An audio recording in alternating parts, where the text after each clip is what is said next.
Dio, grazie a Dio è venerdì, eh? Però ci devi arrivare a venerdì, eh?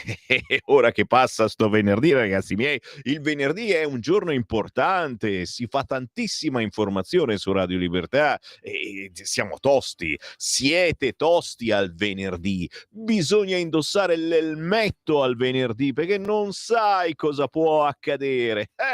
Buongiorno, buongiorno, dai, mordente, un buon caffè amaro. Qui ci vuole un caffè amaro, ce lo facciamo, un caffè amaro, o col cappuccino, dopo mettiamo su ancora la canzone del nostro amico estone simpatico che vincerà l'Eurofestival, perché è un festival kitsch, vuoi che non vinca una canzone del genere? Buongiorno, una voce di Sammy Varin irrora attraverso tutte le piattaforme che picciu vi ipnotizzano e vi convincono a sentire Radio Libertà, perché noi siamo diversi, noi lo facciamo in modo diverso, lo diciamo in modo diverso, trasmettiamo in modo diverso. Diciamo che sono poche le radio che hanno una varietà di modo di trasmettere come noi abbiamo quotidianamente. Si parte certo con il modo più strano, quello di Sammy Varin, buongiorno, Ari, buongiorno, lo sveglione che fa drin drin, mi chiamavano qualche annetto fa, ed effettivamente non faccio drin drin, ma faccio molte altre cose, tra cui anche forse la rassegna stampa, che penso inizierà anche quest'oggi, non ne sono sicuro. Buongiorno a Simone, anche lui fa tantissime cose, tra queste pure la rassegna stampa, ma soprattutto buongiorno a voi che mi seguite 252, televisore, calduccio a casa, anche perché fuori a quest'ora fa veramente freschettino, ma tranquilli, la giornata sul nord si prefigge molto bella e addirittura caldina, probabilmente al centro-sud andrà ancora meglio.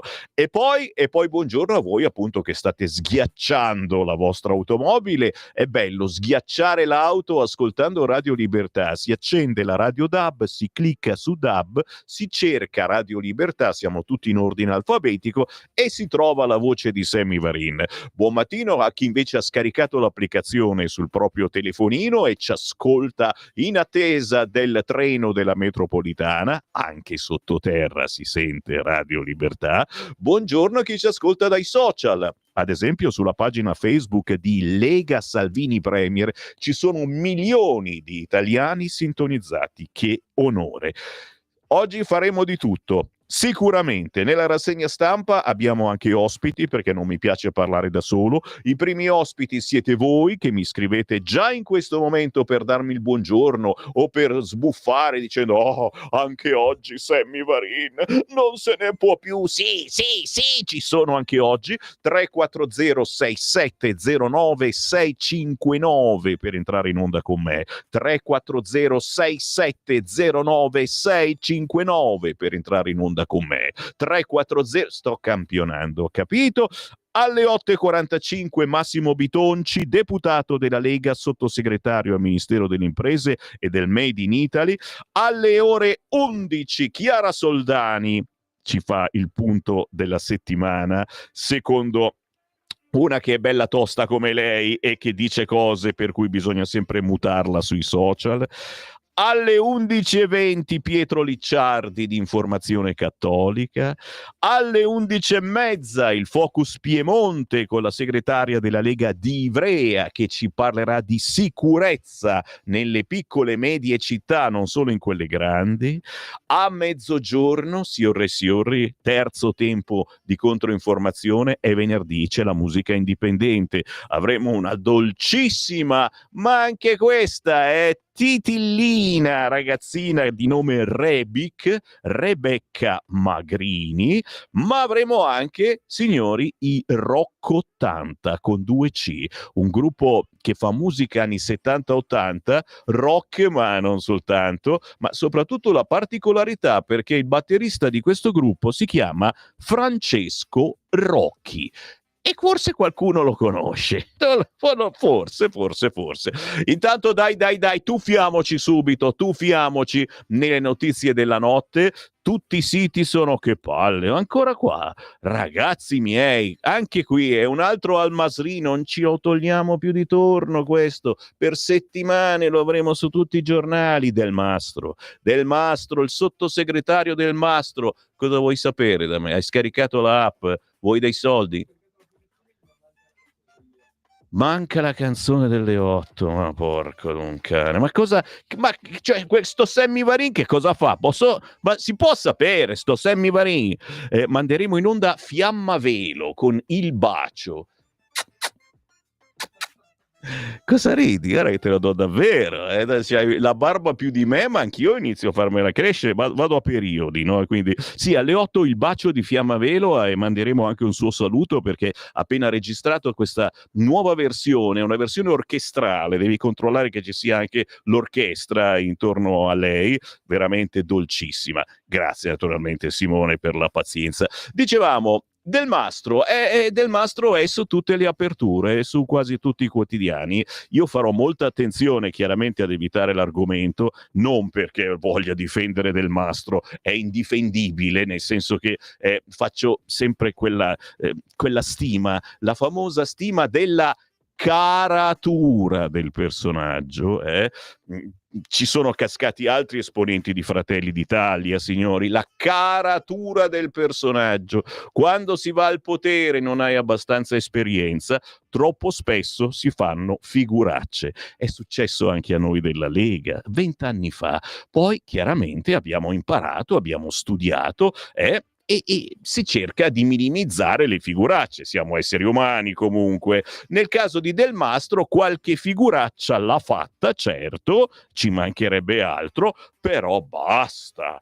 Il sottosegretario Del Mastro dopo la condanna nel collegio forte presenza di giudici di sinistra. E certo, diamo la colpa ai comunisti, che è vero, assolutamente sì, non solo per Del Mastro, però ragazzi che io debba passare tutta la rassegna stampa adesso a leggere notizie su Del Mastro condannato a 8 mesi, rivelò notizie segrete su Cospito, e poi naturalmente sono quelli che dicono che erano segrete, quelli che dicono ma che le avevano già pubblicate ai giornali eccetera. E vabbè, andiamo avanti in sci tutta la mattina, guarda, se io comincio a leggervi su Del Mastro non vi passa più, cari ascoltatori. Chiaro, se girate su Radio 24, su Radio Popolare eccetera, sarà così, avrete solo Del Mastro. A un certo punto suoneranno alla porta e sarà Del Mastro che viene da voi a pranzo. E non è pensabile. Guarda l'ansia, che ansia. Del Mastro condannato a 8 mesi. Meloni resta al suo posto, insorgono le opposizioni. Questa l'apertura dell'agenzia. Ansia, che ansia. E allora dove vado? Partiamo dai giornalini anche oggi? Dai. E allora te pareva Il Manifesto. Il titolo del giorno, signori, si chiama Ora Aria. E c'è Del Mastro affranto, allargando le mani sulle sedie del Parlamento, sui seggioloni del Parlamento. Ora aria.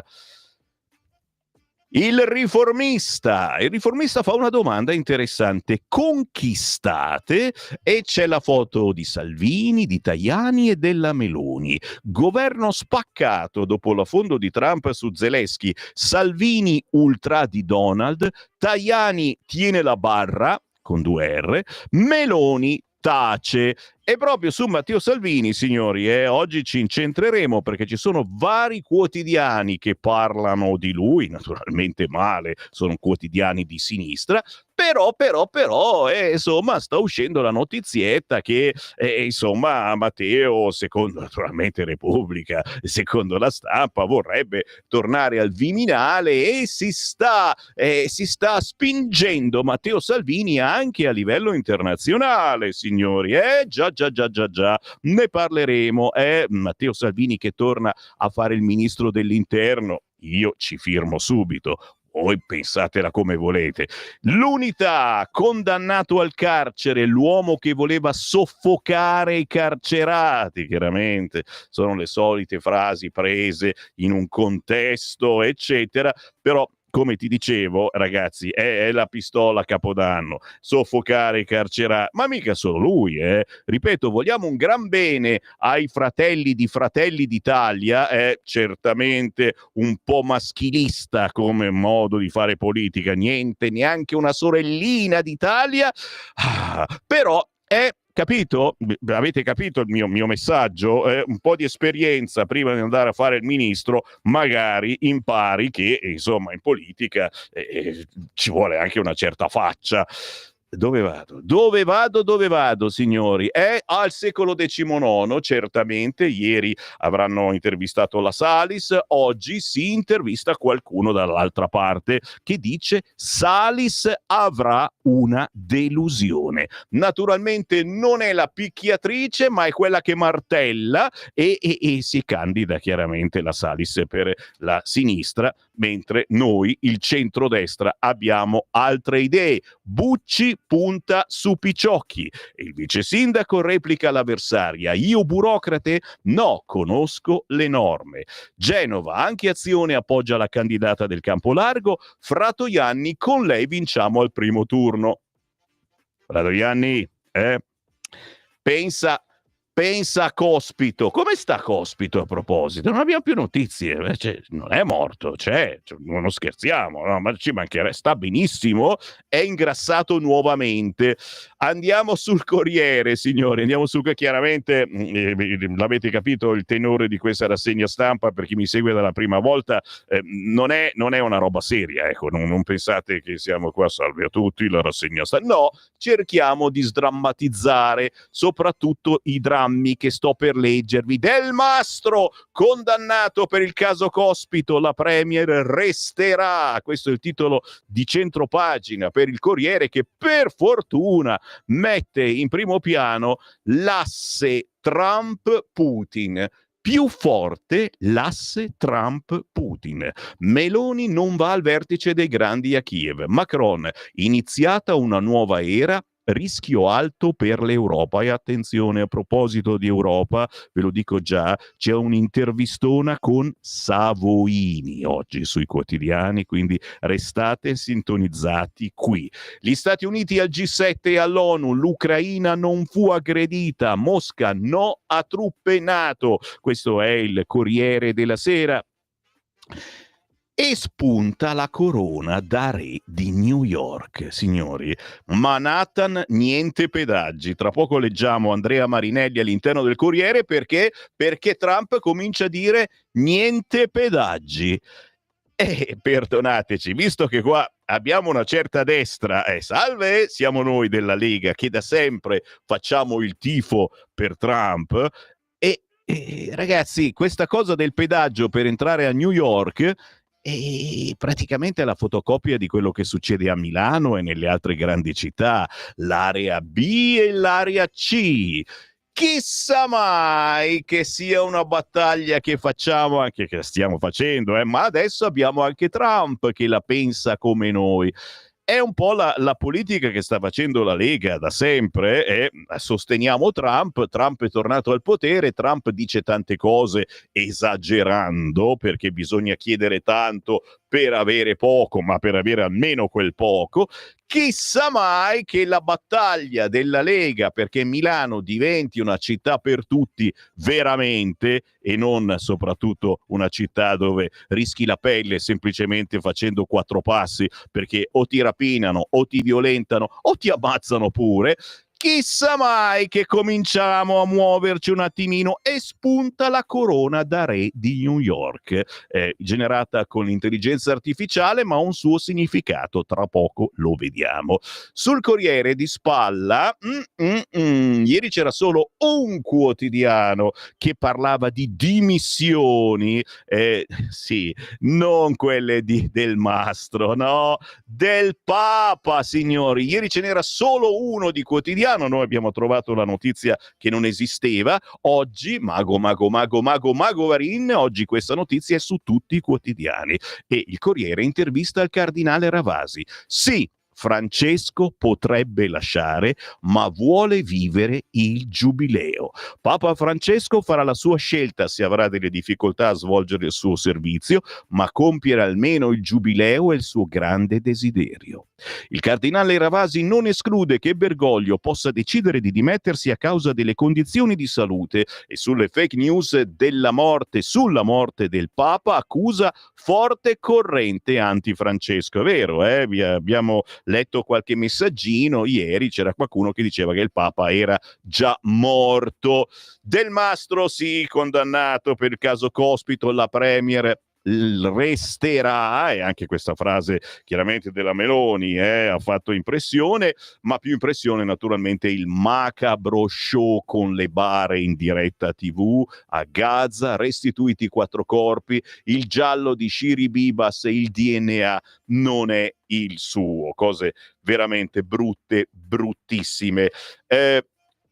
Sì, ho letto adesso appunto che Simone mi scriveva, perché lui mi scrive WhatsApp, no? Che io dopo dici, tanto leggi WhatsApp, no? Cioè, è bello e parliamoci. Poi Simone c'ha anche una bella voce, dovresti fare radio, non ci hai mai pensato a fare radio, no? E invece lui il pomeriggio, sai, esce con le ragazze, fa tardi la sera, le porta in discoteca, ma quelle belle cose che facevo anch'io quando avevo 20 anni, ne cuccavo una ogni 2 ore praticamente, davo l'appuntamento nelle fermate della metropolitana, una la conoscevo alle 2, un'altra alle 4, un'altra alle 6 e andavo sempre con il mio amico Alessandro Trocino che faceva anche lui radio e gli ho insegnato io a fare radio, poi lui ha preferito fare il giornalista e ha fatto più carriera di me e quando era brutta l'ascoltatrice e subito si avvicinavano, dicevano sei tu Sammy Varin? E dicevo no, è lui Sammy Varin, Alessandro Trocio. Mamma mia, questo è puro patriarcato al 100%, cioè roba da querela e il problema è proprio lì che adesso ti arrivano le querele a distanza di 20, 30, 40 anni, ti dicono pure che le hai violentate e io proprio non ho toccato. Vabbè, lasciamo stare, Sammy, ti stai cacciando nei guai, facendo una rassegna stampa, capisci? Fatti tuoi ed entra all'interno del Corriere, fammi questo favore, sì, l'angioletto qui sulla destra che mi parla, sì, perché oggi lo facciamo così, voglio subito entrare all'interno dei giornali anche perché questo argomento mi interessa anche soprattutto alla Lega. Sono a pagina 18 del Corriere della Sera, guarda qua, Trump re di New York, il pedaggio ora è morto. Incoronandosi re di New York, Donald Trump ha dichiarato la morte del pedaggio per entrare a Manhattan, introdotto il 5 gennaio dalla governatrice democratica dello Stato Katie Hochul. In un paese che di norma non tollera le ingerenze del governo federale nelle questioni locali, il presidente è intervenuto con il consueto impeto dichiarando guerra al congestion pricing, il sistema di pedaggi in vigore da 6 settimane per decongestionare il traffico nell'area centrale di Manhattan e finanziare al tempo stesso i lavori strutturali necessari al sistema dei trasporti pubblici. Il congestion pricing è morto, Manhattan e tutta New York è salva, lunga vita al re, ha dichiarato così Trump sui social con il solito ricorso alle maiuscole. Secondo la Casa Bianca il governo federale ha giurisdizione sulle strade che portano in città e per questo ha intenzione di rescindere l'accordo stipulato con l'amministrazione locale ed eliminare un programma che, sostengono a Washington, pesa ingiustamente sui lavoratori della regione. E l'articolo va avanti di Andrea Marinelli quest'oggi sul Corriere. Ma perché vi leggo sta roba sul pedaggio? Perché è la stessa identica cosa che sta succedendo nelle altre grandi città, ad esempio a Londra dal 2003 è in vigore il pedaggio voluto da Livingston, congestion charge, ma anche bada ben a Milano. L'area C, introdotta nel 2012 dal sindaco Pisapia, l'area C di Milano, ha debuttato a Milano il 16 gennaio del 2012. Il ticket per entrare nella zona centrale della città, partito a 5 euro, oggi è stato portato a 7,5 euro. La misura venne introdotta dal sindaco Giuliano Pisapia, di centrosinistra naturalmente, al suo primo mandato in un'area più ampia, la cosiddetta area B, e poi vietato l'ingresso dei veicoli più inquinanti, benzina fino a euro 2, diesel fino a euro 5, pena una multa base da 163 euro se entri con un'auto vecchia. E si parla in futuro di far pagare pure l'area B. Capite un attimo? La Lega chiaramente sta facendo questa battaglia da anni sull'area C, perché Milano è diventata veramente una città per pochi, per pochissimi, e quei pochi naturalmente ci sono le baby gang che gli fanno la festa. Ancora ieri tentativo di violenza sessuale per una ragazza, ok? Baby gang nere, vorrei sottolinearlo, nere, con gli amici figli del barcone africani che fanno da capobranco. No, è inutile che ti guardi in giro, Simone, dicendo ci sentono i vicini. Non ci sentono i vicini, loro sono i nostri capibranco. Insegnano ai nostri figli come ci si comporta nelle grandi città, come ci si approccia a una ragazzina che sta facendo jogging, che vorrebbe essere lasciata in pace. Già, che schifo. Beh, la battaglia comincia da qua, secondo me. E c'ha ragione Matteo Salvini a dire sì, seguiamo Trump su tutto. E tra poco lo vediamo, perché è intervistato su parecchi quotidiani oggi Matteo Salvini. Rimango ancora per un istante sul Corriere, perché si riprende il giallo della petroliera, la petroliera a Savona e il giallo delle 2 bombe, indagini su 3 attentati nel Mediterraneo. L'armatore greco nella blacklist dell'Ucraina. Nella notte tra sabato e domenica, 2 ordigni sono esplosi nella fiancata sommersa della Sea Javel, petroliera battente bandiera maltese dell'armatore greco Tena Maris, in rada di fronte a Savona. Il fascicolo aperto dalla Procura di Genova prefigura l'ipotesi del naufragio organizzato con finalità terroristiche. Dopo le deflagrazioni, le lamiere dello scafo si sarebbero ritorte verso l'interno, poi c'è stata pure una moria di pesci. L'ipotesi prevalente degli inquirenti è che gli ordigni siano stati sistemati sulla paratia della petroliera da 2 sommozzatori aiutati in qualche modo da una copertura fornita da qualcuno che era a terra. Indicazioni utili allo sviluppo dell'indagine potrebbero giungere dall'analisi della scatola nera e dai filmati delle telecamere di sicurezza installate al porto di Savona nelle vicinanze, interrogato anche l'equipaggio.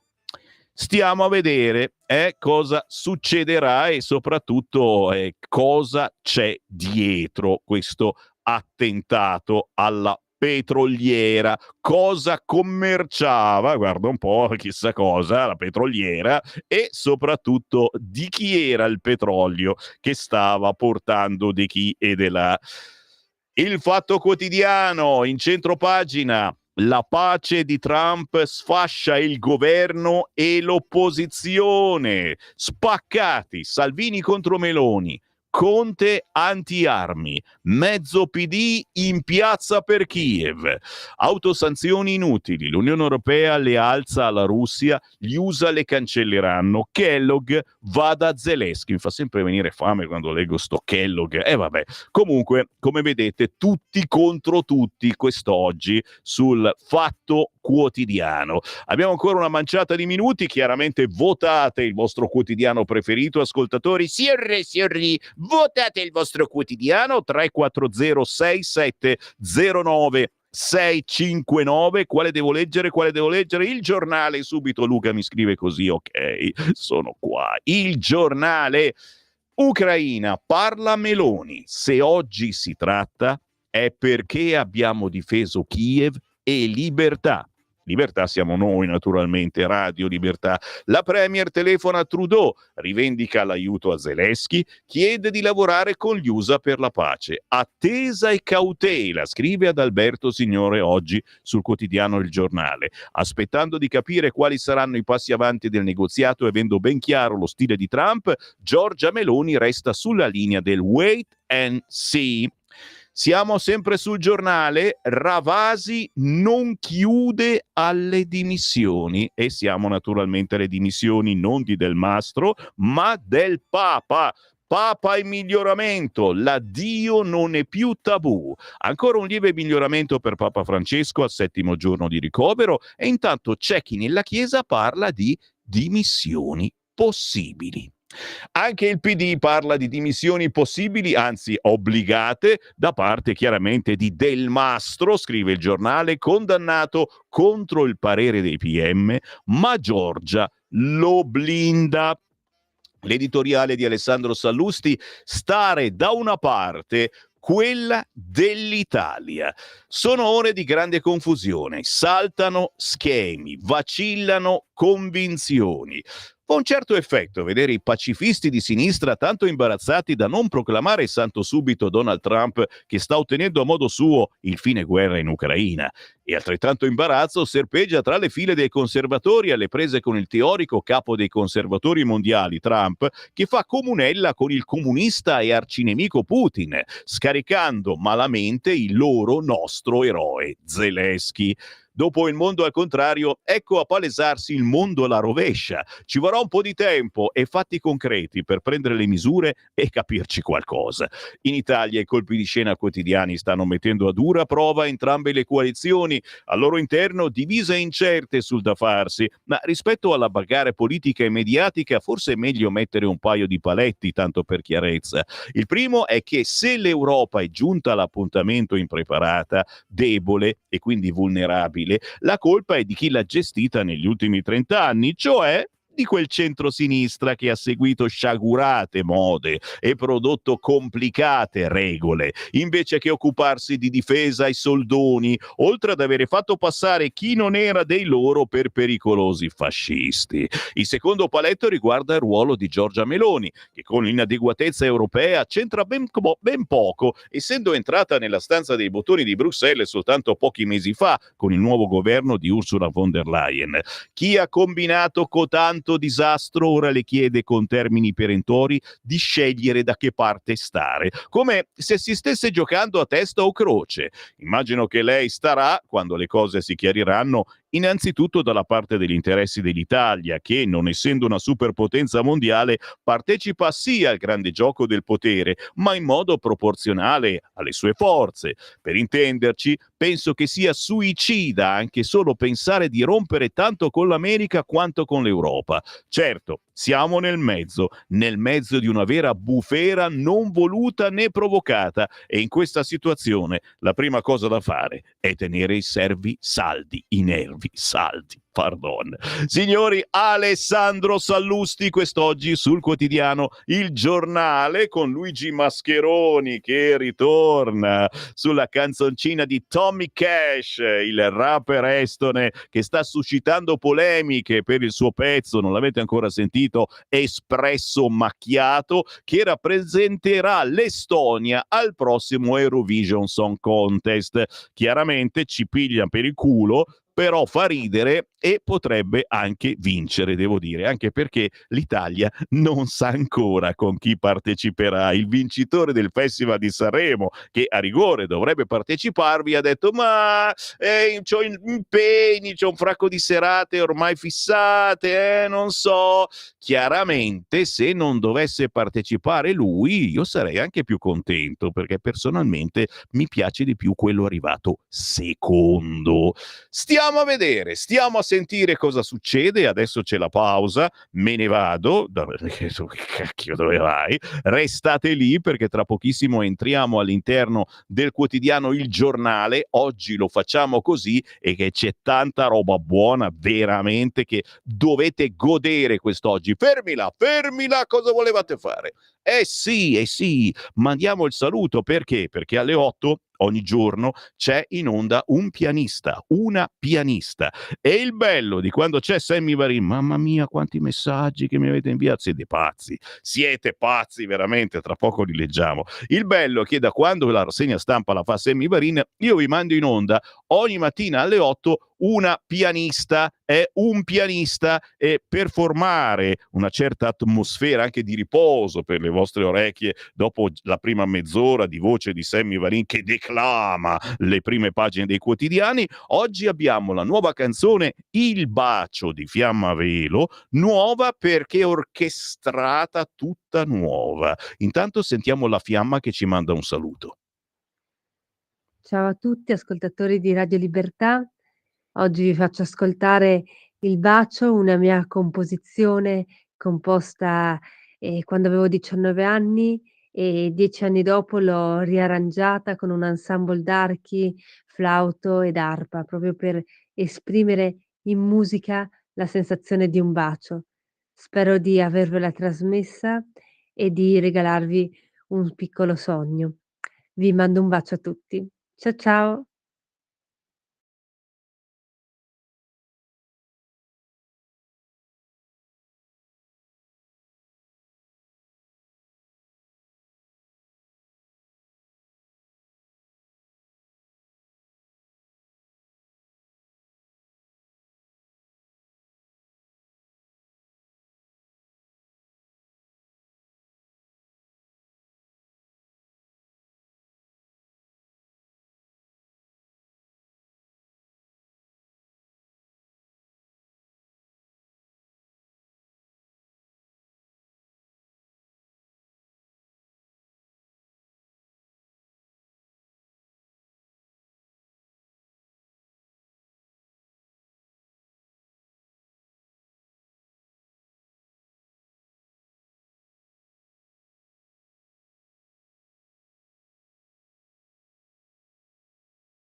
E ci dà tanta speranza questa canzone, speranza scritta a minuscolo naturalmente. Il bacio di Fiamma Velo, una sua vecchissima composizione, pensate che l'abbiamo presentata su queste frequenze quando aveva 19 anni. Mamma mia ragazzi, sì, la seguiamo da tanto tanto tempo, ora riorchestrata. Ma io glielo dissi ai tempi, quando ho conosciuto per la prima volta la pianista Fiamma Velo, ho detto Fiamma dovresti veramente mettere insieme un gruppo e ritornare anche ogni tanto a sfiorare la tradizione del famoso rondò veneziano, gruppo che ricordiamo tutti noi grandicelli, purtroppo sparito dalle scene italiane, anche se va avanti a suonare in Germania e in Europa, e che ci manca, che manca tantissimo. E ogni tanto la Fiamma Velo fa questi ensemble che trasmettono secondo me un'emozione veramente potente. Fiamma Velo la trovate su tutti gli store digitali, su YouTube, ma anche il suo CD è in distribuzione fisica, i suoi eventi e anche qui negli studi di Radio Libertà. Quando venite a Pontida, ad esempio, cercate il gazebo di Radio Libertà perché lì distribuiamo moltissimi artisti indipendenti che passano da noi. Quando hanno il CD fisico, molto spesso lo trovate sui nostri banchetti. Enzo, buongiorno e un saluto ai gatti sperando che tu li abbia amorevolmente accuditi. Ma caro Enzo, siete voi i miei gattini, vi devo accudire leggendovi la rassegna stampa e soprattutto le notizie che possono interessarvi, ma io sono una spugna e quindi nel senso no che bevo, no, assorbo, sono un assorbente, no di quelli che vabbè, insomma, io capisco, vi capisco, faccio radio da quando sono bambino, non sono mai cresciuto così facendo, ma soprattutto percepisco, perce quello che voi pensate, quello che voi volete. Poi certo, se me lo scrivete è un po' più facile, 340 6709 659, mi arriva il vostro WhatsApp e lo leggo e so quali sono gli argomenti che cercate questa mattina. Infatti, se state lì un attimo, tra poco ve li leggo. Che palle, sempre di fretta, mamma mia. Buongiorno, mi è capitato di sentire Conte casualmente ieri, era da Del Debbio. Beh, è un personaggio inascoltabile. Oltre che continuare a insultare Meloni con fare arrogante, diceva di avere tutte le soluzioni per rimettere in sesto questo paese dopo che proprio lui lo ha lasciato in bancarotta. Con che faccia tosta. Brava Clara, l'ho sentito anch'io ieri. Era incazzato nero, ma soprattutto le soluzioni non le ha date, anche sul fronte bollette non le ha date. Certo, lui ha detto che bisognava spendere meno, eccetera, ma non si è ricordato del famoso 110%, di quei trabicoli che circolano ancora per tutta Milano e di tante altre, sui banchi a rotelle, no, queste cose poi si dimenticano, anche gli italiani se li dimenticano, è vero. Sto leggendo i vostri WhatsApp 340 6709 659, se mi inviate al volo un messaggin, Sammy Varin ve lo legge. Buon di Sammy, chi accusa Zelensky di essere solo un mediocre comico non hanno mai sentito le performance di Bersani. Valentino, ma nessuno osa dirglielo però a Bersani che è un mediocre comico. L'altro giorno era a Monza, devo dire che ci avrei fatto un salto a dirglielo. Poi ho detto no, non facciamo, dai, ne fai già tante di figure di merda. Ogni mattina dalle 7:30 alle 9:30 vai anche a dirgli mediocre comico a Bersani. Non ti cacciare nei guai. Buongiorno Sammy, sto con Salvini, il miglior ministro dell'interno. È vero? E c'è qualcuno che fa il tifo per lui a livello internazionale. Adesso vediamo. Il mio sogno, scrive Lel, l'implosione della stramaledetta dittatura UE. E c'è qualcuno che oggi ha fatto una bellissima intervista proprio su questo fronte, un certo Savoini, e tra poco ve la leggo. Non piangerò per le eventuali dimissioni di Bergoglio, che lo Spirito Santo ci doni di nuovo un Papa vicario di Cristo, chissà che arriva. La verità e il libero sono i più affidabili, certo, adesso ci vado assolutamente, anche se sapete che hanno finalmente cancellato le multe per i vaccini, per chi non si è vaccinato, e la Verità non lo mette così tanto in prima pagina, devo dire mi ha un po' deluso, ma chiaramente all'interno c'è, però pensavo che facesse più festa. Chiaramente è stata la Lega e il centrodestra che hanno cancellato queste multe. Sto strizzando l'occhio, strizzo l'occhio ai Novax, ho strizzato ancora l'occhio. Ma quando chiude il Fatto Quotidiano? Oh, ma che sfiga che porti, dai! Non si accorgono che non riescono più a pigliarci per il culo. No, no, vanno avanti alla grande. La sinistra non ha più argomenti, si aggrappa alle scemenze combinate da un funzionario alle prime armi nei confronti di un dinamitardo sfigato come Cospito. Proposte intelligenti? Mai. È vero, Marco, sono d'accordo, un funzionario alle prime armi. E questo non è un'offesa da querela, assolutamente, semplicemente non aveva la caratura per fare un lavoro non solo lui, molti amici, fratelli dei Fratelli d'Italia non c'entravano proprio niente. È chiaro che avendo avuto un successo della miseria hanno dovuto mettere propri rappresentanti, e la stessa cosa vorrebbero fare adesso per le elezioni regionali, signori. Io ho una FIFA boia che in regioni come il Veneto, che funzionano bene perché c'è una persona veramente in gamba che sa come fare, mettano un fantasmino di Fratelli d'Italia che vabbè, niente, no, perché? Avete capito qualcosa? No? Stavo ascoltando un'altra radio.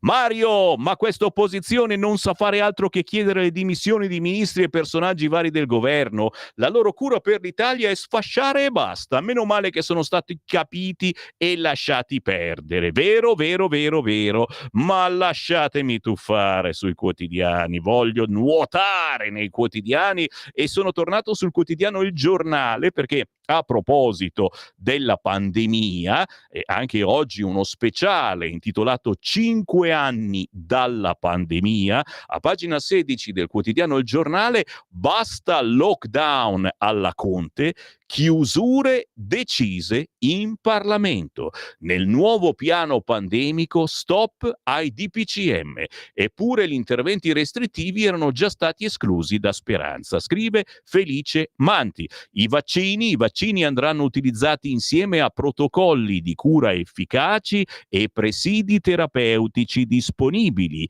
Addio alla vigile attesa. Ale, oh, tarattatina, vado in giro. Non c'è più la vigile attesa. Non c'è più, dai, balliamo, dai, Simone, facciamo un balletto, dai, la la li, la, state festeggiando anche voi. È una festa, la mia rassegna stampa è anche una festa, sappiatelo. Non vi ho messo su Pepe solo perché poi c'è da fare il trenino e con Simone siamo sempre a litigare se sto davanti io, se sta davanti lui. Facciamo un po' per uno, dai, oggi. Scherzi a parte, perché si scherza appunto in rassegna stampa, oggi il giornale è da comprare, chiaramente. Adesso non volevo ansia ed errori, ma il virus correva più veloce di noi, eravamo obbligati a scelte difficili. A pagina 17 il giornale con Maria Sorbi intervista Giorgio Palù, il virologo del CTS, dice: AstraZeneca avevo dubbi, sbagliati bollettini quotidiani, vaccinare gli under 12 è stato giusto. Tante situazioni su cui magari non siete d'accordo e magari, insomma, ricordiamo anche sta menata che se finivi all'ospedale e crepavi, bastava che tu avessi anche il Covid ed eri morto di Covid. Siamo stati solo noi a non fare differenza. La polemica, i parenti delle vittime, nessuno ci ha mai chiesto scusa, la rabbia dei familiari, sanità ancora senza fondi, non abbiamo imparato la lezione. In TV la pandemia è stata resa spettacolo, è mancata l'informazione istituzionale. In Europa bene centralizzare l'acquisto dei vaccini, ma in ogni paese regole diverse. Oggi c'è anche polemica sicuramente sul quotidiano Il Giornale, che non mette non dà risalto a questa cosa, che sono state cancellate le multe per chi non si è vaccinato, non ha compiuto tutti i vaccini che doveva fare. Cattivone, cattivone. Dove vado? Vado sul Resto del Carlino. Trump difende Putin, non è l'aggressore. In centropagina, macabro show. Su QN, Del Mastro condannato a 8 mesi, Meloni lo blinda. Anche qui 5 anni dal Covid, mai più lockdown per decreto. Giro pagina, sto guardando se ci sono altri segnali che ci possano interessare. No, a pagina 12 mi intrufolo subito sul Quotidiano Nazionale. Il Papa e l'ipotesi rinuncia. Il cardinale decide lui, dipende dalla ripresa. Vi dicevo, ieri c'era solo un quotidiano che aveva questo verbo, rinuncia, dimissioni. Oggi praticamente tutti. Chiaramente c'è in questo caso l'intervista a Olrich, tra i più stretti collaboratori di Papa Francesco, e si parla chiaramente della possibilità di dimissioni, ma avete sentito soltanto dopo i festeggiamenti per il giubileo. Vado avanti. All'interno del quotidiano QN, quotidiano nazionale, che si chiama anche Il Resto del Carlino, scendendo un po' più in giù, piano conti per le nascite, pomeriggi in classe, nidi e terapie di coppia. Dove siamo? Siamo in quel di Bologna. L'assessore al welfare conterà su 20 milioni in più a favore delle famiglie. In arrivo le ostetriche a domicilio e la rivoluzione del calendario scolastico. Tra gli obiettivi, azzerare la lista d'attesa per gli asili e la conciliazione vita-lavoro. Ma che ci interessa a noi è un po' più in basso, sempre da Bologna. Succedono cose strane a Bologna. Dietologi per i trans. Fratelli d'Italia solleva il caso a Bologna. Equipe dell'AUSL per valutare i disturbi alimentari e i rischi associati alla terapia di affermazione di genere. Interrogazione in regione della Meloniana Evangeliste. È una roba strana. Uno dice, ma cioè, sei trans? Che cosa deve mangiare un trans? Mi fermo, non voglio approfondire, ragazzi, però lo trovate quest'oggi su QN, solo su QN, quotidiano nazionale. Passiamo al Tempo. Oggi saltelliamo velocemente perché poi ci sono le interviste, quelle belle che voglio assolutamente leggervi. Il Tempo mette in centro pagina la storia infinita, never ending story. Riparte l'assalto giudiziario al governo, condannato il sottosegretario Del Mastro, anche se per i PM è innocente. Mancano appello e Cassazione, ma la politica è già nel caos. La sinistra chiede immediate dimissioni, Meloni resta, Fratelli d'Italia, giustizia politica. Ecco il lungo elenco dei casi finiti nel nulla, e guardate le fotografie di esponenti del centrodestra, ma anche del centro-sinistra.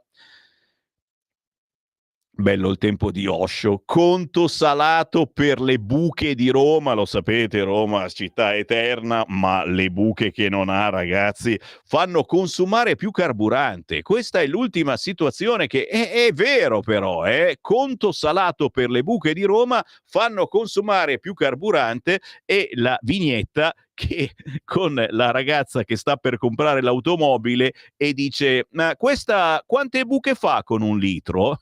Bellissima.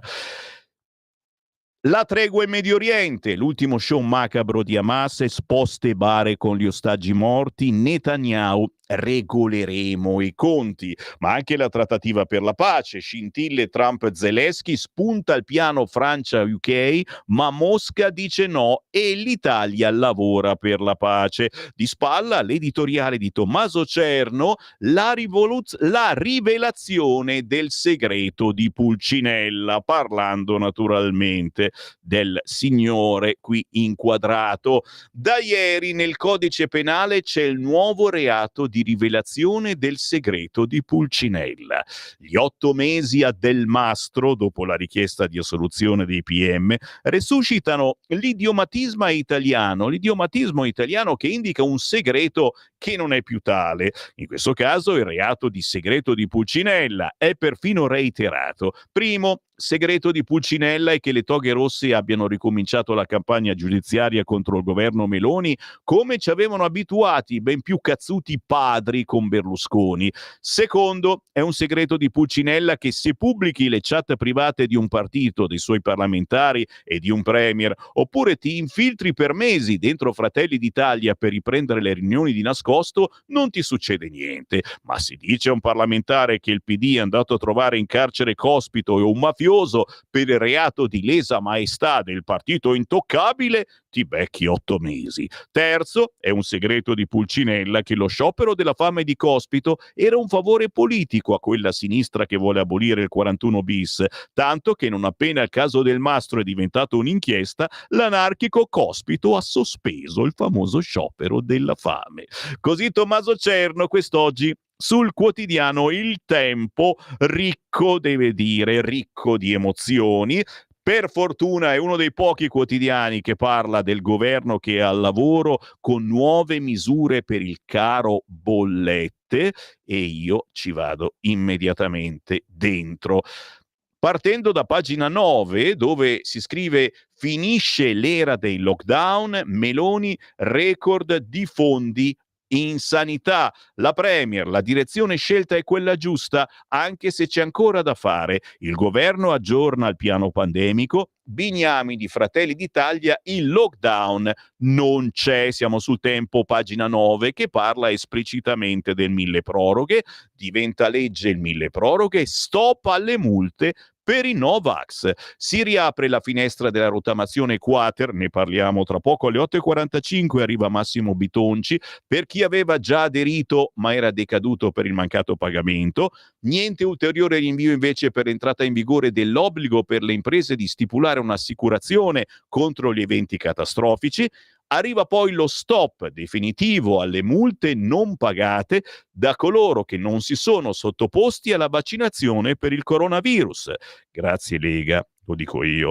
Le sanzioni a carico di coloro che non hanno adempiuto agli obblighi vaccinali non ancora conclusi sono definitivamente interrotte, mentre quelle già irrogate sono annullate. I milioni di euro poi per rafforzare lo screening per la prevenzione dei cancri al seno, obbligo di polizza anticalamità per le imprese a partire dal 1° marzo 2025, rinvio invece al 31 dicembre 2027 per l'entrata in vigore della consulta dei tifosi, mentre più tempo per scuole e alberghi per l'adeguamento alle norme antincendio. Per il terzo settore 1 anno in più per l'esclusione dall'IVA in vigore fino al 30 aprile 2025. Queste ed altre le misure contenute, ne abbiamo parlato anche ieri con i nostri parlamentari, nel decreto mille proroghe.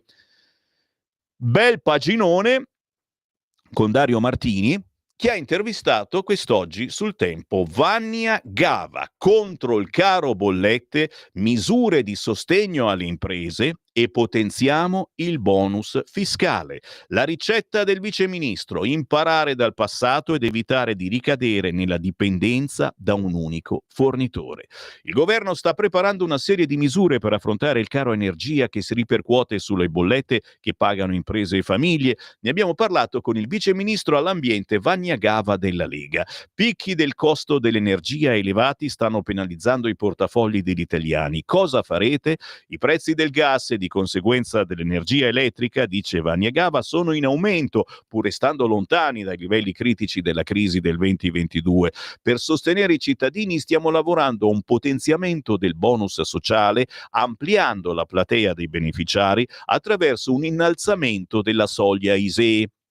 Anche le imprese, soprattutto le piccole, soffrono questi rincari. C'è una strategia per evitare che il caro energia alimenti l'inflazione? Chiede il Tempo a Vannia Gava. Un intervento strutturale richiede un'azione coordinata a livello europeo, con una revisione della direttiva sul market design per disaccoppiare i prezzi di energia elettrica e gas. Nel frattempo, a livello nazionale, stiamo valutando l'estensione dell'Energy Release anche alle imprese non energivore, con un'attenzione particolare finanziare alle piccole e medie imprese, vero motore del nostro sistema produttivo. Questo meccanismo, che non necessita di ingenti coperture finanziarie, prevede l'anticipazione di energia rinnovabile che le imprese beneficiarie si impegnano a restituire nell'arco di 30 anni attraverso la realizzazione di nuovi impianti rinnovabili in Italia. È atteso un provvedimento a breve in Consiglio dei Ministri. Quali saranno i capisaldi, quali le coperture? Si chiede a Maniagava. La prossima settimana sarà cruciale per definire le misure di sostegno a famiglie e imprese e per individuare le risorse necessarie in sinergia con il Ministero dell'Economia e delle Finanze. Lei ha chiesto l'apertura di un'indagine da parte della Commissione UE per verificare possibili speculazioni sul prezzo del gas al TTF di Amsterdam. Sì, ed è necessario. Basta una dichiarazione per fare schizzare il prezzo del gas, anche quando i costi reali restano stabili. Come ce lo spieghiamo? Il TTF dovrebbe riflettere la domanda e l'offerta reali, ma oggi è fortemente influenzata da fondi di investimento. Serve un sistema più trasparente per evitare rincari ingiustificati che pesano su famiglie e imprese. Si parla molto di nucleare, ma i tempi sono lunghi, forse anche 15 anni. Non si rischia di arrivare troppo tardi, chiede il Tempo a Vaniagava. Non ripeterò ancora una volta quanto il nucleare sia l'unica fonte sicura, programmabile e a zero emissioni di CO2. Il punto è semplice: sostituire il gas nella generazione elettrica con una fonte che non subisca oscillazioni di prezzo né tensioni geopolitiche significa garantire stabilità energetica. Certo, una centrale a costi elevati richiede anni per essere costruita, ma i benefici sul lungo periodo sono certi e strategici per il paese.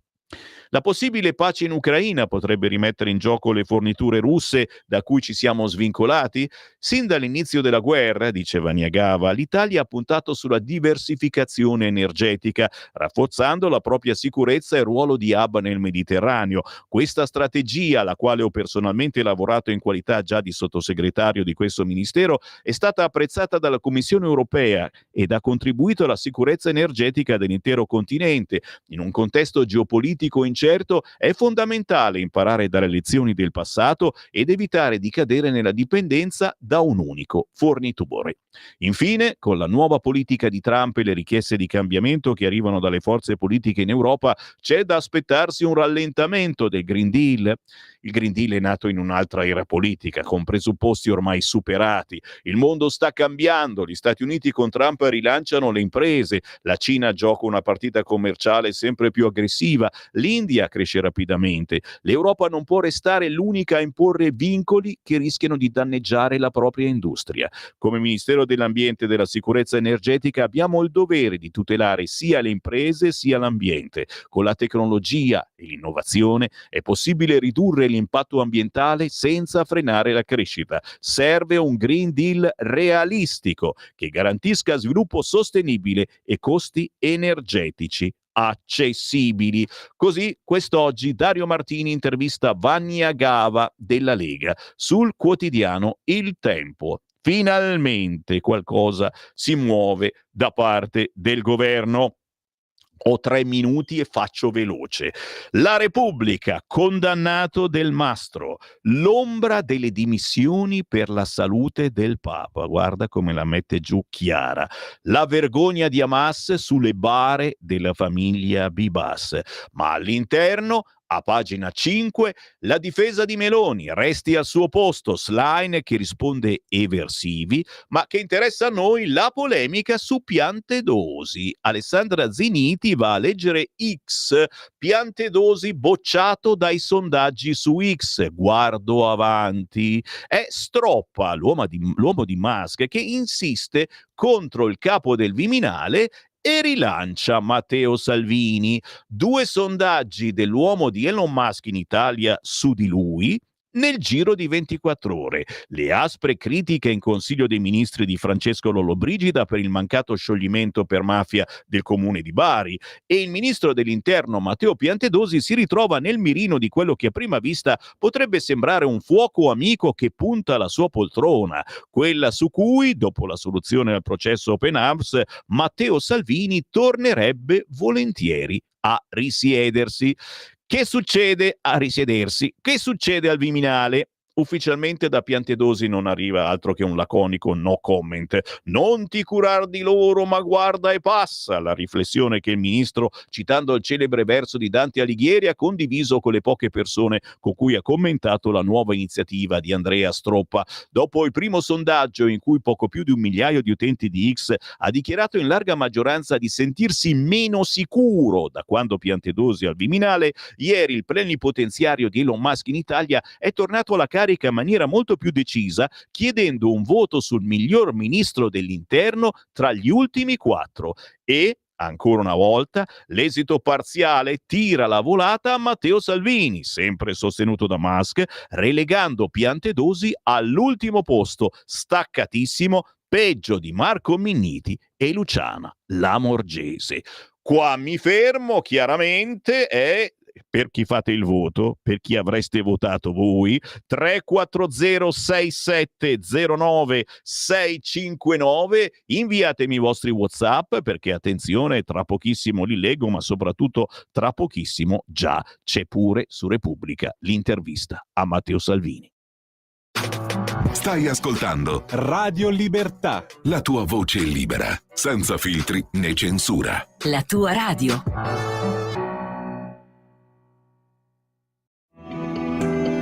Il meteo.it presenta le previsioni del giorno.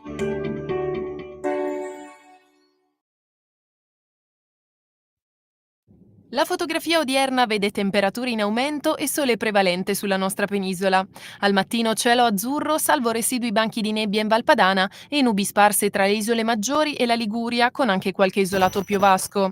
Dal pomeriggio ancora bel tempo quasi ovunque, salvo nubi diffuse sempre in Liguria e tra le isole maggiori, dove non si escludono isolati fenomeni. Per ora è tutto da ilmeteo.it, dove il fa la differenza. Per tutti i dettagli, come sempre, c'è la nostra app. Una buona giornata. Da Alessandra Tropiano. Avete ascoltato le previsioni del giorno. Lo amiamo perché ci offre sempre le cose più buone e naturali. Linea Alberto Acerbis. Buongiorno cari amiche, buongiorno cari amici di Radio Libertà da Alberto Acerbis. Fatto, finito, è pronto, il fior d'olio è pronto, molti di voi ci stanno chiamando da tempo, parliamo dell'olio che insomma di un olio molto particolare, 100% italiano, estrazione a freddo, parliamo di leccino di frantoio come tipo di olive meravigliose, abbiamo avuto una resa abbastanza interessante, ma chiaramente parliamo di una nicchia, parliamo di un punto nel mondo, ok? Quindi capite che insomma parliamo di quell'olio che quando vengono qua sul Gardi vichinghi, perché sì, allora noi ci rompono un po', diciamoci la verità, adesso dico delle cose, loro ci rompono i maroni magari in Europa che l'olio deve essere tutto uguale, che il formaggio è tutto uguale, però quando vengono qua in Italia, chissà perché, vengono qua e poi ritornano al loro paesello e pesano tutti 7, 8, 5 kg in più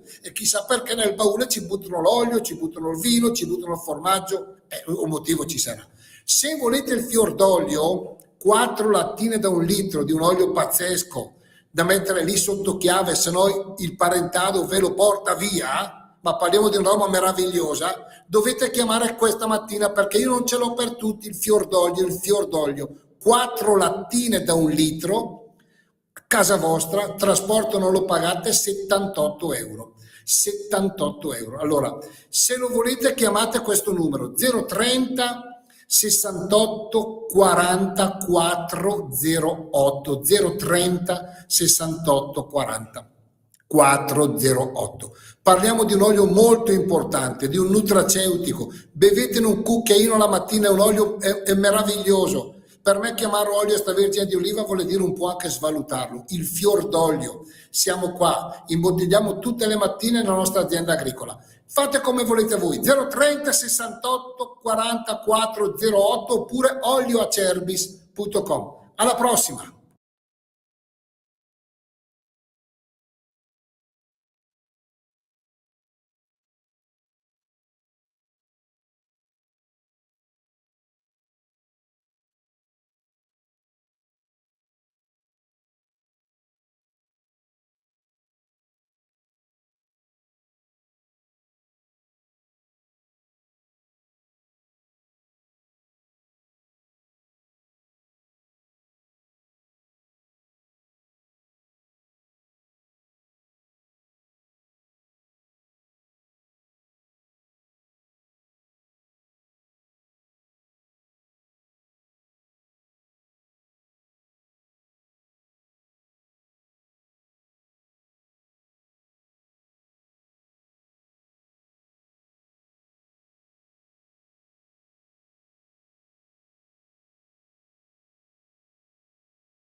Si chiama Still Flower, l'ultima canzone di Gabri The Sound, che salutiamo e ringraziamo. Si è svegliato presto questa mattina il nostro DJ per ascoltare Sammy Varin. Buongiorno 8:35, buongiorno anche agli amici che ci seguono in replica, perché questa rassegna stampa gira anche la sera dalle 20 alle 21 con il meglio, ma soprattutto il peggio della rassegna stampa. 10 minuti anzi meno e avremo un ospite, Massimo Bitonci, deputato della Lega e sottosegretario al Ministero delle Imprese del Made in Italy. Ma intanto qualche messaggino arrivato al 340 6709 659. È chiaro che per noi della Lega Salvini è il ministro dell'interno ideale, ma perché Salvini dovrebbe fare le scarpe a Piantedosi? Mica è di sinistra, scherza Marco. Buongiorno, vogliamo Matteo Salvini, ministro dell'interno. Poi c'è anche un audio sul cursore, sentiamo che dice. Buongiorno Sammy, buongiorno a tutti i Buongiorno. radioascoltatori. Oggi non dirò che ne valse la pena di svegliarmi vivo, anche perché sono contento di essere vivo Meno male, e ben meno male. sveglio. Ho sentito l'intervista della nostra ministra sul caro bollette. A me è sembrato che per l'ennesima volta si cerchi una soluzione estremamente complicata. Ho sentito parlare di ISE, ho sentito parlare di altre cose. Andare a fare l'ISE ha un costo, per cui già questo mi va a gravare sul bilancio familiare. Non sarebbe più semplice, ad esempio, che da novembre ad aprile, non so, l'aliquota IVA piuttosto che qualsiasi altra accisa venisse dimezzata? Così uno non ha bisogno di andare a correre al CAF piuttosto che da Tizio da Caio e si ritrova il beneficio immediatamente in tasca senza dover diventare matto a correre e ricorrere e fasce sociali e non fasce sociali.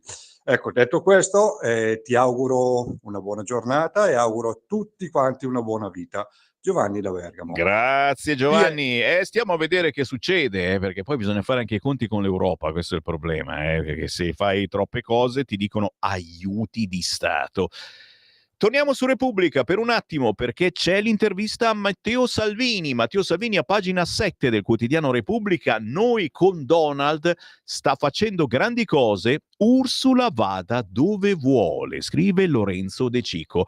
Ursula von der Leyen andrà in missione a Kiev, può andare dove vuole. Non mi pare che abbia risolto granché in questi anni. Trump sull'Ucraina, vada assolutamente avanti così. Pochi minuti dopo le 15, Matteo Salvini entra nel cortile di Palazzo Madama per rispondere al question time e parla con Repubblica.